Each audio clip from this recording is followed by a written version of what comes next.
वालेकुम रहमतुल्लाहि व बरकातुहू। नाजरीन, आज जामिया उस्मान बिन अफ़्फ़ान खोरी महुआ में देख सकते हैं कल 6 नवंबर 2022 को जहां इस्लामी क्विज़ कंपटीशन होना है उसकी तैयारी ज़ोरों पे है। ये देख सकते हैं जो निगरां हजरात हैं उनके लिए आइडेंटिटी कार्ड बनाया जा रहा है ताकि ये अपने पास रख करके इम्तहान गाह में पहुँचेंगे इंशाअल्लाह। हमारे बीच जामिया उस्मान बिन अफ़्फ़ान के जो कंट्रोलर जिनको बनाया गया है आली जनाब खुर्शीद आलम साहब पूरे एग्ज़ाम को ये देख रहे हैं। अल्हम्दुलिल्लाह कई दिनों से रात दिन मेहनत कर रहे हैं, आज दिन भर लगे हुए हैं ताकि हमारा ये प्रोग्राम सक्सेस हो सके। हम जानना चाहेंगे खुर्शीद सर, कहाँ तक अभी तक आपकी तैयारी हो पाया है?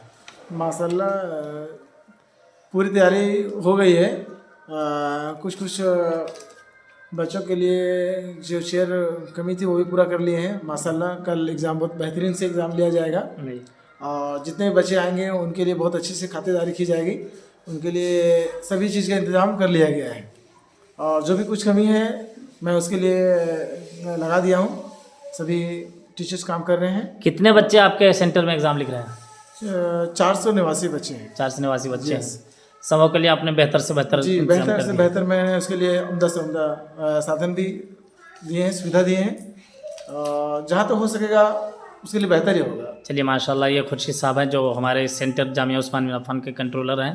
बेचारे रात दिन मेहनत करके बच्चों को हम कैसे अच्छे से अच्छे सहूलियत दें और किसी तरह से कोई बदगुमानी ना हो, साफ़ और शफ़ाफ़ तरीके से एग्ज़ाम हो, उनके लिए पूरी कोशिश कर रहे हैं अल्हम्दुलिल्लाह।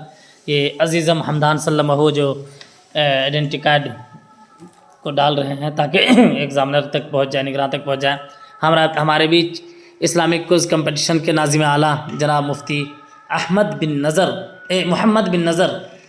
मोहम्मद बिन नज़र नदवी रशीदी दामत बरकातुहुल आलिया तशरीफ़ रखते हैं। हज़रत आप